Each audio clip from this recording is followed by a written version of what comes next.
So guess what I've accomplished? You have finished writing your novel. I have finished writing my novel. Yay! Look at you.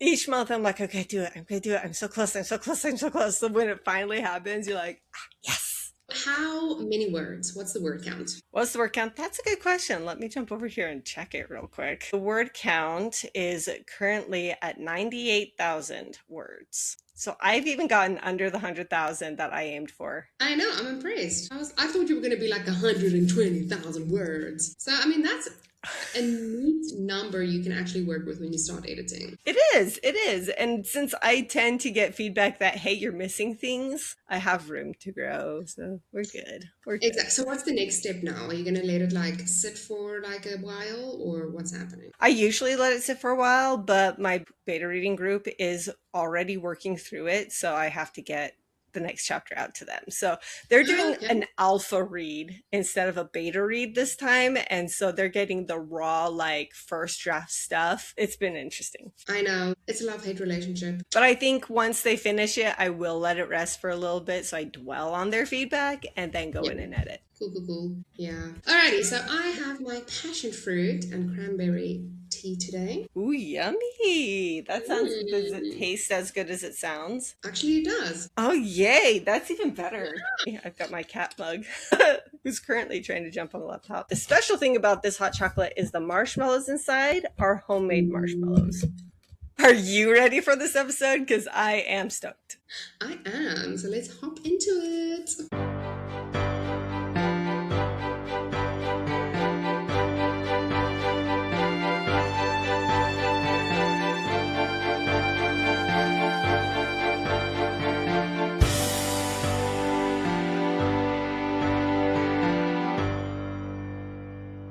Hello, welcome to Tea and Tales. We are so happy to have you here with us. I'm Madeline Nainal. And I'm Sarah Sampson. We especially want to thank Sage Sullivan and Jody Lay. Today, we are talking about crafting and publishing children's books. And we have special guest Miriam Laundry coming on to join us. She is a best-selling children's author and a educator, publisher of children's books. So please welcome Miriam Laundry. Hello, Miriam, and welcome to Tea and Tales. We are so fortunate to have you here with us. We always love getting guests on who know actually about the industry, who knows about the genre, and can teach our listeners more about it. Well, thank you for having me here. I'm looking forward to our conversations and to the tea. Yay! Tea, tea, tea. What tea are you drinking? I'm having an English breakfast. It's my favorite tea, just a little bit of raw sugar, no milk for me.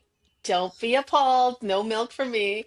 That's a serious tea drinker, in my opinion. You have had quite the journey in your publishing experience. You started as a student and then self-published, traditionally published, and now you own a publishing company. Can you tell us a little bit about the experience of that adventure and anything that you learned that you feel other people really need to remember? It has been quite an adventure. I started writing maybe 13 years ago now. I writing children's books. So I was at a seminar actually. I like to go to a lot of self-development seminars. I like to work on myself.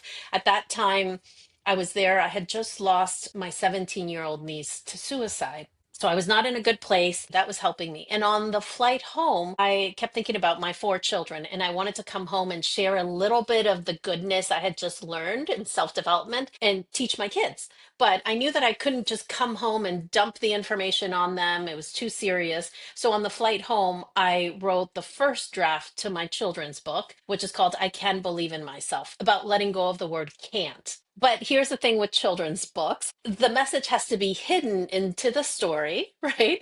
It has to be entertaining. That's the number one thing. A children's picture book is what made sense for me. I got home, didn't know what I was doing. I was looking for mentors or a course, and I couldn't really find it. But I figured it out, asked a lot of questions, as was grateful to come across some good friends that helped me. And then through the years, I continue to write for children because I just love that feeling and I like to bury my messages in there. That's the only reason I want to write. I know other people want to write for other reasons, but I want to make an impact in children's lives after what I had just been through. I self published 3 books and then I traditionally published two. We know that that takes a long time. From there, people had always asked me if they could get on a phone call with me. This is before Zoom, get on a phone call or meet me at, at a Starbucks for tea and pick my brain. They wanted help in their journey of becoming a children's book author. And I did as many of those as I could, but I never followed through. They never let me know if they finished their book. So in 2020, I officially opened the publishing company, and now that's all I do. I help aspiring authors. I teach how to write, how to publish, and how to launch their children's books. And I feel like I'm living my purpose. What started off as me wanting to empower children with my books, that has flourished into all of the authors that I get to help and that we publish. Now they're making a difference in the world, and I just love it. I love it. I was fortunate enough to take one of your courses on Oh, you did? Facebook. And I was like, I have this idea for a children's book. Let me just go in and see if it's feasible and learn what I can. And I highly recommend, we will have in the show notes your website where people can get to your education side of your company and the publishing side of your company. Well, thank you. Absolutely. We saw how hard it was for us to figure out the publishing industry and all the ins and outs of it. And we wanted to share what we learned so people don't have to spend 10 years figuring it out themselves. Yes, so good. I'm so glad you did because we all need those mentors. We all need the people that are going to, that went before us and can tell us, okay, this is what you do and this is what you don't do. You'll save yourself so much time and so much money from making mistake after mistake. Speaking of your website and your publishing company, you also have your book blueprint on your website. And what other services would you specifically give for people? Yeah. So I have a couple of courses. Well, I have a course, and then I also help people publish their books. That's my publishing mastermind. But I would say for anybody starting out writing for children, I feel like everybody needs to be in community. So we have something called Story Makers membership, and it's a community of aspiring authors. Some have already published. We meet once a week, but it's a place for them to come, be in community, get to know other authors, because we're not meant to do anything in life alone. We get there faster. We have more fun when we do it in community. They're going to come meet other authors and work on their manuscript, work on their writing. And the goal there is to provide accountability, to provide support, and those connections that are so, so important. The people that you meet along the way become your biggest cheerleaders when your book actually comes out. So for me, community is just essential for anything we want to do in life. I absolutely agree. Say it louder, Miriam. Say it louder. Let's give our listeners a little taste of the sort of things they're going to learn from your education. So let's talk about crafting a good book, because that's what every author wants. We want to craft a book that people want, but it's different when you're going from adult, even middle grade or young adult, to children. So how do children's books differ from your adult books in structure and pacing? Okay, well, the first thing to understand is that a children's picture book, the word count is anywhere from 600 words up to a maximum 1,000.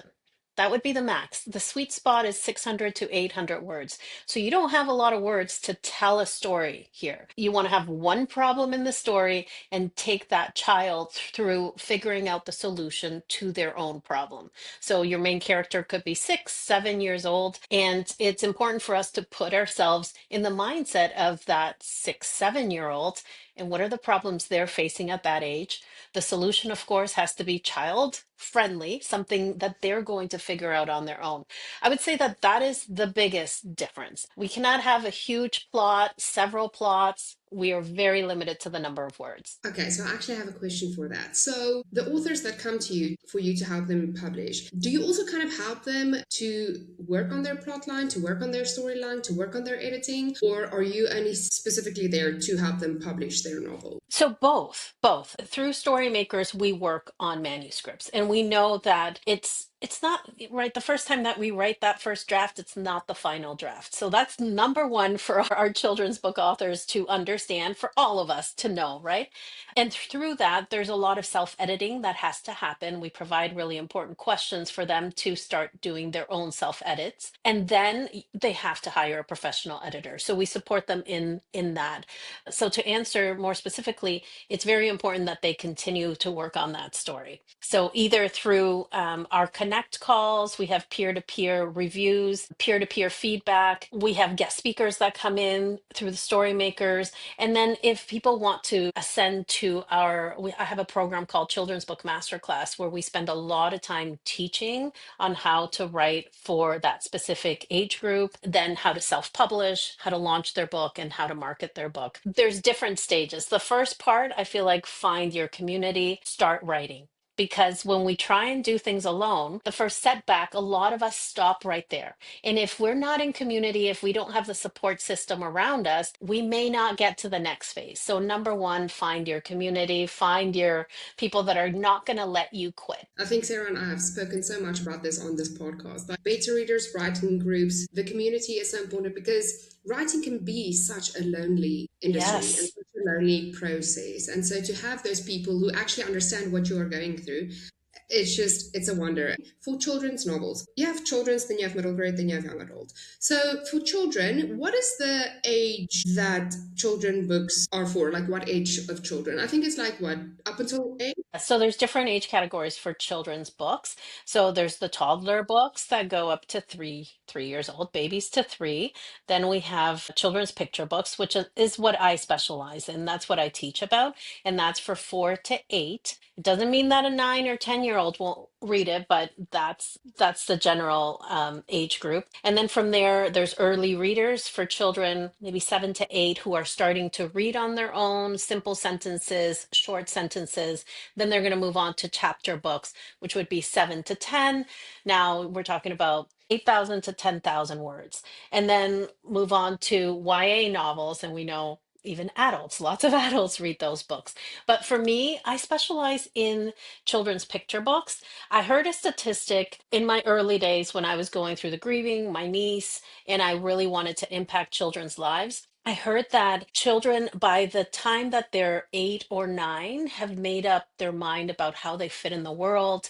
They've already made up their mind about whether they're smart or not, whether they're athletic or not, if they're good looking or not, like how they fit in the world. So that stayed with me. And I just continued writing picture books because for me, it's about that little message that's hidden in the book that a child is going to get. So I want to get to kids before they think they know who they are in the world. We know that things can change later, but it's always harder to change later, right? For all of us. So that's why I specialize in picture books. Okay. And I know you said that you only have a limited amount of like words that you can use. Do you feel like for these different ages that the characters that are written have to have different types of growth?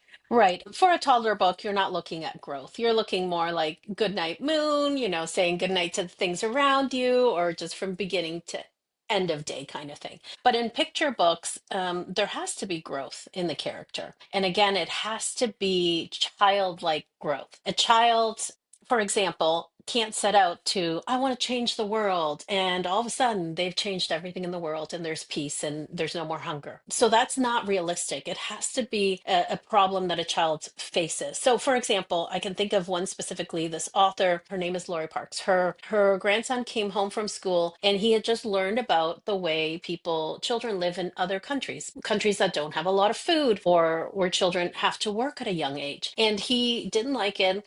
He said he wanted to do something to make a difference. He wanted to do something to help. So it would have been very unrealistic for this author to just say, okay, and he was able to solve world hunger. Instead, we saw the little boy think for himself. He went to a market and started using his money to buy crafts from people who had purchased these crafts from this other country. We know that that money was going to go back to that country and help at his level. At the age of 7, that's something he could do.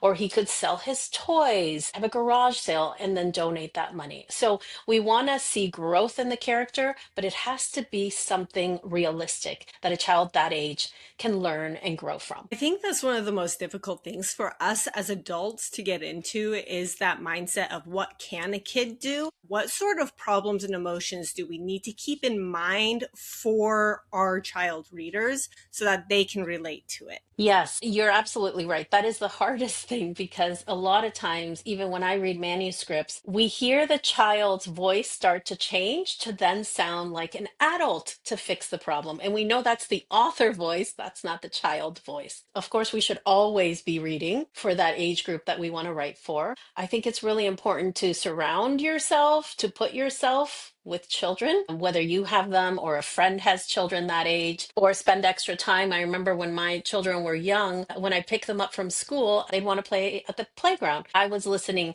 to the interactions, to the things that they were saying. So that would be one thing. So put yourself in those situations where you're listening to how children are interacting. If you do not have children in your life, talk to friends who have children that age. You could ask what's happening with, with little Billy right now. What is he going through? And you'll start seeing the problems that they face. And then how to solve them. That's the most important, so that we don't sound like that adult author, but we really get to understand children. So I am a kindergarten teacher. I Oh, have babies. I always feel doesn't matter what age you are, like reading is important. So the majority of books that I have for them are like that touch feel novels. And so it Yes. has like a few words with it, but then they can actually touch things and they can like have the sensory activity with it. My sister has a 3-year-old. She brings me like this book that has like these paragraphs. I'm not reading that entire novel for you. So then I'd be like, you know what? The first sentence of every book, they can't read. They don't know if that's the whole thing or not.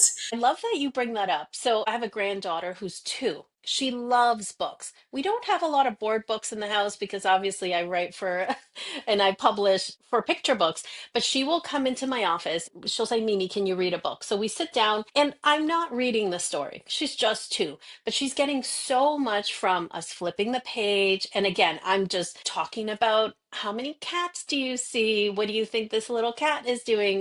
Or the little dog or whatever it is. I just put books around her and she's just flipping through the pages. So I don't know how much they're making up their own stories, but it is amusing for a 2-year-old or a 3-year-old to be looking at the illustrations, flipping the page, and she's already starting that love of books. And I think that is just so valuable. If we want readers later on in life, they have to start when they're very, very young. I'm having a slight difficulty with my 5-year-old now who wants to stay in that I'm making up the story from the picture Mm. phase into you need to sound out the words and read the words phase. So how would you suggest being able to bring the kid from that I'm making it up to I am now accepting somebody else's story? That is very nice that your child is doing that also, right? Creativity is very important. My suggestion would be to find different times to do both. So we know that we're all creatures of habit, children especially. So perhaps it's during the day, it's a different chair that you sit in and you let him or her tell you the story and make up the story. And at nighttime, mommy's going to read a story. And picture books are meant to be read to the child by somebody else. So it's the picture books is not what a 5, 6 year old, even 7 year old may be reading on their own, but it's that cuddle time. It's that we're going to read a story together, that important time. We don't want to stop the creativity from that child. Finding 2 different places for that, I think that would be good.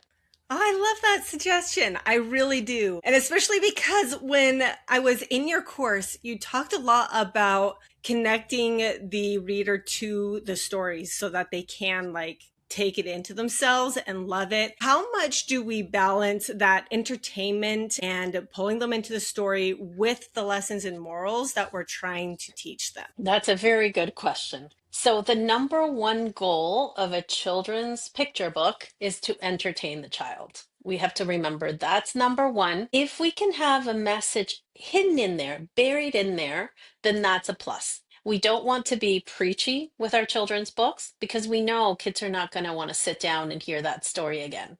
Kids are being taught at school by their parents, grandparents, everywhere they go, they're being taught. They don't want to sit down, be read a book to, and be taught again. It's like Mary Poppins says, right? The medicine goes down with a spoonful of sugar. We have to hide that message so that the child that's being read to discovers that for themselves. We don't want to be obvious and in the end say, little Billy realized that if he cleaned his room, his mom would be happy, or that he would find his toys. None of that. We don't need to be hitting them over the head with the message. Children are very smart. They will discover that message for themselves. I love that. Which brings me then to children book means that it's not only text, but it's pictures as well. And you do have authors who both do the writing and the illustration, but a lot of times the authors only write and then they have to find an illustrator. So, Mhm. what way or what advice would you give to authors who are trying to find illustrators? Do you provide services to help them find them,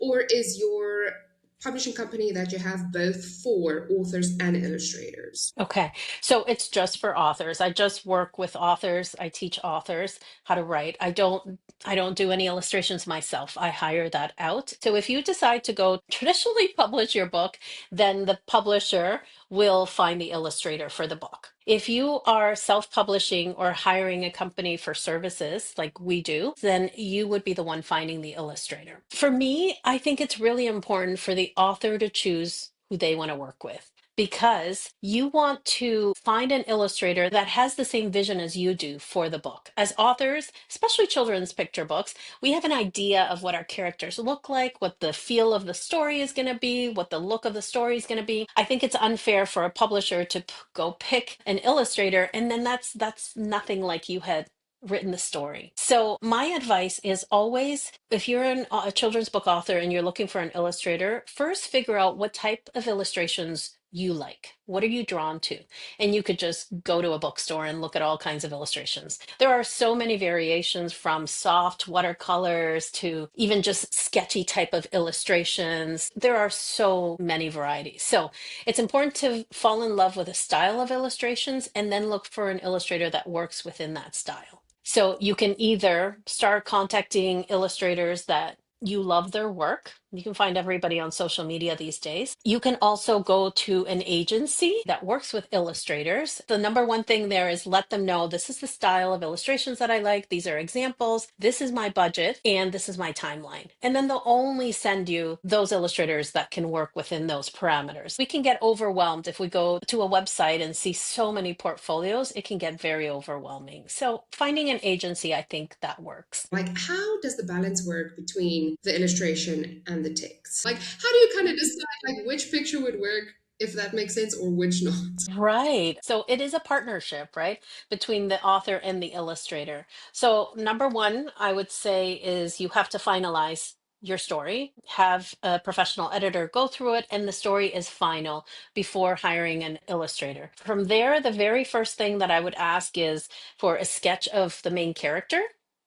And then second, a storyboard. So a storyboard, it's a map of what goes in each page. So it could be quick little sketches of what's going on each page. At this point, the author has something to look at and can agree or disagree with the direction that the illustrator is taking.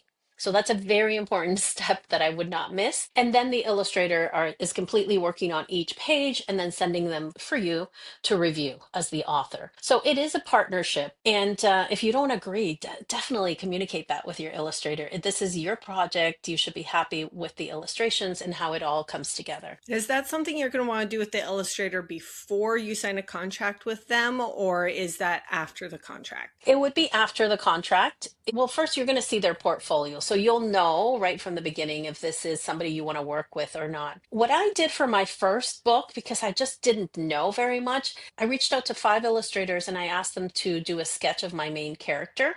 Some of them charged for that, but I wanted to see that before I went into a full-on contract. So that's something that you could do if you feel more comfortable doing that. But I would say normally you sign a contract and then you have to stipulate in the contract how many revisions of each page you have. I would definitely put in there that you want a storyboard so you see that overall picture. You know, for fiction, like if you write a series or you write a specific genre, people know you for a certain cover that you write. Like if you look at a Tessa Bailey novel, like she does the animation, cartoon drawing, and that's kind of her novels. So have you ever had like authors who use different illustrators for different novels? Oh, yes. Even myself with my books, unless it's a series, if it's a series, you Mm. should keep the same illustrator. You can definitely change the style of the illustrations based on what the book is about. One of the things that pieces of advice that I got early on before I took your course from a early educator in the school. And she said that when you're picking the illustrations, that you also need to decide how much you want the child to focus on the words and how much on the illustrations, whether it's going to be full pages, both pages, just little tiny sketchy pictures. How does that fit in with the story and age groups that we're talking about? Usually, what I have done is I've asked the illustrator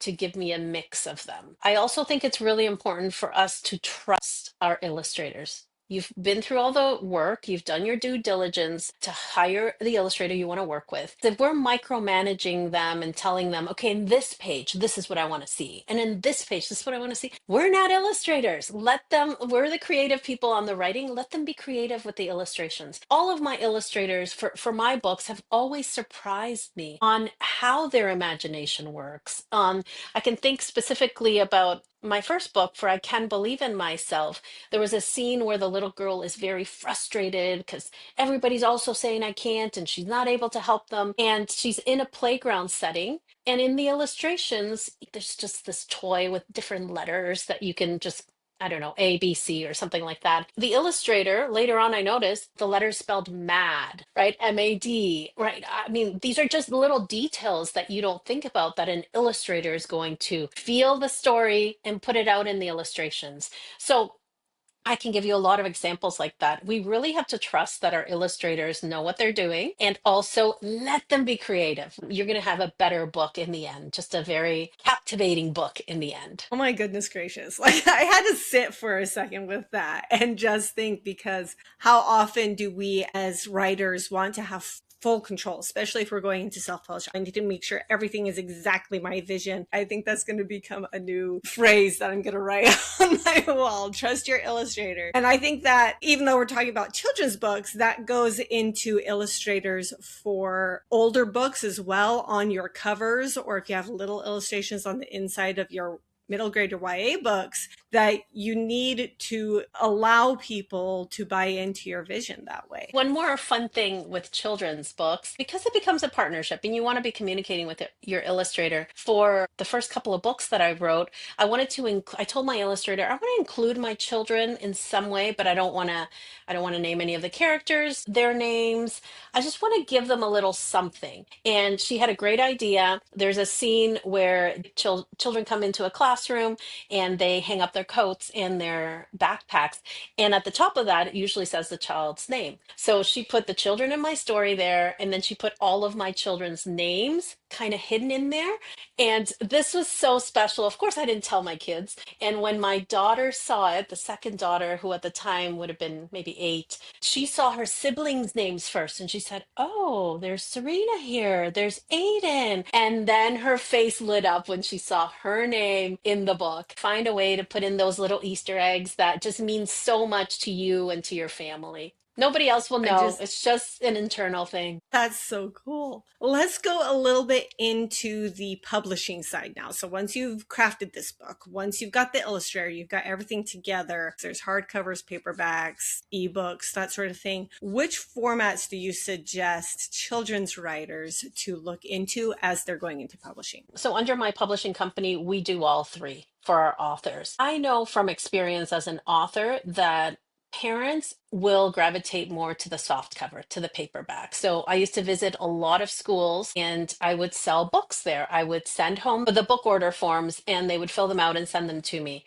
It was probably 80-90% that would buy soft cover paperback. And if we really think of it as a parent, we buy a lot of books for our children. Are we going to want to buy like a $10 book or a lot or many $20 books hardcover, or it could even be more. So I found that parents would buy softcover. Teachers, on the other hand, would buy the hardcover books because we want them to last. So I think we could do both. as authors. If you're doing print on demand, then that's something, it doesn't cost you anymore to set that up.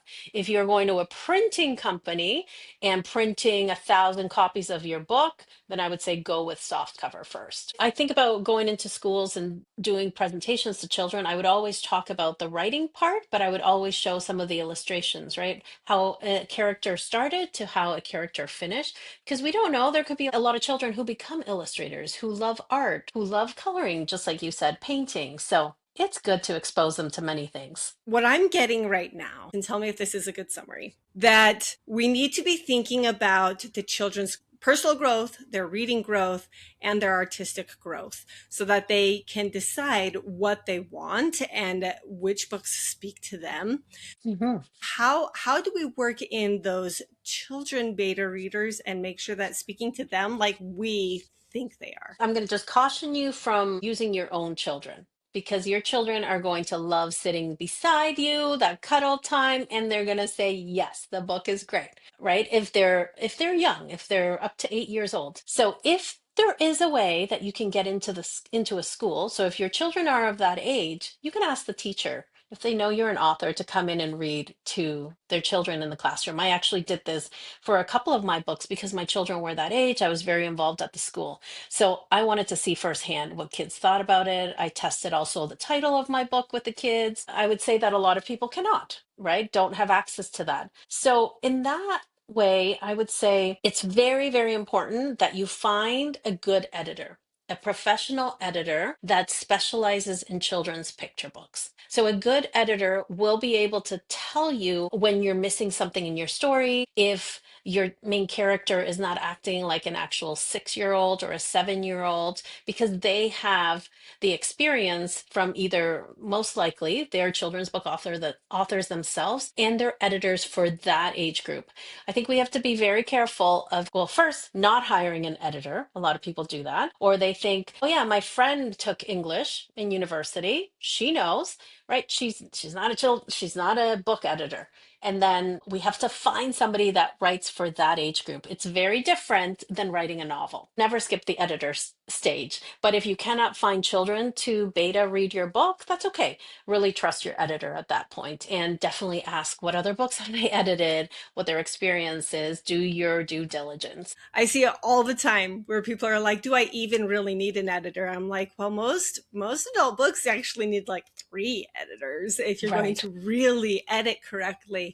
I know that you did a lot of self-publishing and you did a lot of the traditional publishing. Do you see yourself using your own publishing company in the future for any of your future books? So for children's books, and I'm not writing any children's books right now, we have published, we just hit 250 books that we have published for other authors. So that's what I'm focusing more on, the teaching, and then we offer services to publish their books. If I was writing another children's book, I would self-publish with professional help. I think it's very dangerous to think, okay, I'm going to just do it all on my own, and you end up spending money and then you put out a book that's not quality. So you've spent all this money and all this time on something that children are not gravitating to, right? Or that parents are not buying. So be very careful of that. You want, even if you self publish, you want professional help throughout the process. You want to put out a quality book that children are going to say to their parents, read it again, read it again. I think that is music to an author's ears. Now, I'm writing a book right now titled Read It Again. This is a book for adults. It's a how-to book, how to write a children's book. So interesting that you ask me that, because at this moment I have not made a decision whether I will publish that book or whether I will go to a traditional publisher. There's pros and cons, we know, right, to traditional publishing a book. The distribution is nice. It's nice that books are able to get out there more. I will say this, that this is something, a misconception, that a traditional publisher is going to market the book, and they do at the beginning, for sure they do, but the marketing always falls on the author. The author has to continue marketing their book. So if that's the reason you want a traditional traditionally publish a book, I don't think that's a strong enough reason because you're still going to have to market your book, whether you self-publish, traditionally publish, or hire publishing services. So I don't have an answer right now as to what I'm going to do with this book, Sarah. I'm really thinking about that. So, do you, for your authors that you have in your publishing company, do you encourage them to actually go to libraries and go read their books, or go to schools and go read their books? Children's novels and books are so special. I see children reading all the time, and just the way that their imagination just runs away with them, and just the way that their eyes light up when they see books and pictures and all those things. It's such a beautiful thing to experience. Do you help them to be like, yep, here's a book signing you can do, or here's a education program you can sign up to, or stuff like that? It is so important for authors to get in front of children and read their stories. I don't have to convince them because authors want to see the reaction from children. The only convincing part is that sometimes authors feel like they're too shy or they don't want to put themselves out there. But a gentle push really helps. So definitely doing library readings, book signings, very important. And then I also teach them how to get into schools because this is where they can bring in a good income for themselves, right? Schools pay for presentations. So I'm not talking about just coming in and reading your book for 7 minutes. I encourage them to put a presentation together that they can go into schools and then talk about that. So read their book, one. Two, they can also talk about the writing journey. Teachers and children appreciate that, to know that I didn't just write it and it's finished, right? I always talk about it. I had 17 different edits before my story was ready to go to illustrations. And then I asked them, have you ever submitted some work to your teacher and you get all the red marks, or they're asking you to do it again? To redo. Well, this is not the point to give up. The more we work on something, the better it becomes. Talking about my experience, but relating it back to what is going on in their lives. I also talk about, I said this already, the different stages of the illustrations, how we started with an idea, how we're ending. This is very important to them, interesting to them. And then for me, it's very important that I spend a bit of time talking about the message behind my story. So this is why the schools are also hiring me. So my book was I Can Believe in Myself. So how do we let go of the word can't? What are the things that you believe you can't do right now? And then I take them through an experiential exercise that helps them let go of that, something that they'll remember, and start saying, okay, I can get an A on my math test, or I can do a cartwheel. So a book really is an into schools to be able to come in, make a difference. And then it's a place where, one, the school will pay you for your presentation, and then you have an audience to sell your book to through pre-order forms, right? You got to send it home to the parents. So I definitely encourage that, and I definitely teach about that. Okay, I love that. Speaking of libraries, you're not always guaranteed that your novel gets into the bookstore or gets into the library. Or is there another way that you can actually get your novels into schools without having to go to every single school? Because if you live in Massachusetts, you can't fly to Florida every time just because you released a book. I would suggest applying for a Library of Congress number to add into your book. And then that means your book can be picked up by librarians. The other thing is, you're right, we may not be able to go to every school physically, but now Zoom presentations are a very common thing. They were even before COVID. I did presentations for schools in the US, I'm in Canada, or presentations for schools outside of my area. It all comes down to marketing. You have to let as many people know that your book is out. Any place you can speak to where teachers are gathered, that's always great. The teachers, librarians are the ones that are going to be bringing in your books to the schools. Also, just know that parents can do a lot. I used to go to craft shows in my area and sell books to the people coming into the craft shows, but I had a big sign that also said teachers, teachers, teachers, right? When a parent would come in with their child to buy a book, I would always give them a special card. Please give this to your school, ask them to bring me in or to carry the book. And that always helps. So networking is always important. Networking. I was just talking with my kindergarten teacher, and she told us she wasn't going to be in class for 3 days for a big teacher conference that she went to for like the entire state. And if you're teachers love something like that, they're going to share it with the other people at the conferences they For go to. sure. So much happens on social media. I'm not a big TikToker, but you could also, do a TikTok. The teachers are on social media, right? Just put yourself out there. It's part of the marketing. We should always be doing something for more people to know about our book. That's all marketing is. It's sharing your book, sharing about your book. Miriam, thank you so much for joining us today and for sharing your vast, vast knowledge with us. I feel like we've barely scratched the surface because there's just so much you can't put into an episode. It's been my pleasure. This has been a lot of fun, actually. Yay, we love it. And for our listeners, all of the links to Miriam's social media, to her website, to all of her courses will be in the show links, so you can find more from her at those links. We like to keep things short here on Tea and Tales. Get your fingers back on the keyboard and your pens back on paper. And if you like what we are doing here, if you love the guests that we have on and the topics that we are discussing, then please go follow us on Instagram, Threads, and Facebook at Tea and Tales Podcast, and on Twitter/X and TikTok at Podcast Details. And then go to that purple icon on your device, go to Spotify, and go give us 5 stars. But more than that, please go comment. And please, you can honestly say, this was an interesting topic. Love the guest that you had on. What is a unicorn? I don't know. But the comments really help us to get us up in the algorithm and to get us out into the world and have people listen to us. So if you like what we are doing, please go like, go comment, and go share with your friends, coworkers, and even your enemies, and help us go up, up, up. It's our moment. Join us next week where we will talk about classroom innovations with educator and author Patty McGee. Happy writing. Bye.